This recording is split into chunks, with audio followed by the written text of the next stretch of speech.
RSS की सराहना प्रधानमंत्री मोदी किस बात के लिए कर रहे हैं? आरएसएस की सराहना क्या इस बात के लिए की जाए कि उन्होंने आजादी के आंदोलन में अपनी छोटी उंगली का छोटा नाखून नहीं कटाया? आज उनकी सराहना इसलिए करी जाए कि आजादी के आंदोलन में वो अंग्रेजों को माफीनामे लिखते थे, मुखबिरी करते थे?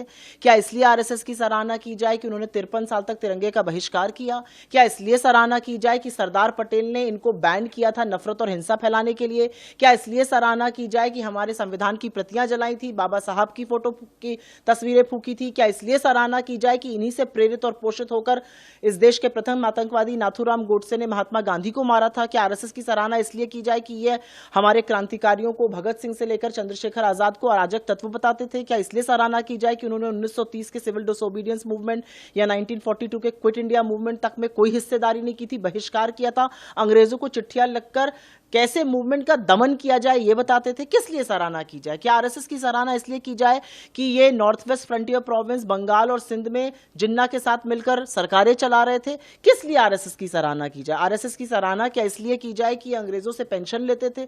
आरएसएस की सराहना क्या इसलिए की जाए कि ये भाई को भाई से हमेशा लड़ाते थे? आरएसएस की सराहना क्या इसलिए की जाए कि इनके 100 साल के इतिहास में एक दलित, एक पिछड़ा, एक आदिवासी प्रमुख नहीं हुआ? ये घोर जातिवादी हैं, ये घोर सांप्रदायिक हैं। क्या इसलिए सराहना की जाए? क्या इसलिए सराहना की जाए कि ये महिलाओं को दोयम दर्जे का नागरिक मानते हैं, अपनी संस्था तक में इन्होंने उनको हिस्सेदारी नहीं दी है? क्या इसलिए सराहना की जाए कि ये मनुस्मृति की बात करते हैं, जो महिलाओं को, हाशिए पर पड़े लोगों को, दलितों को, वंचितों को, शोषितों को बिल्कुल निम्न श्रेणी का लोग मानते हैं? किस बारे में आरएसएस की सराहना की जाए?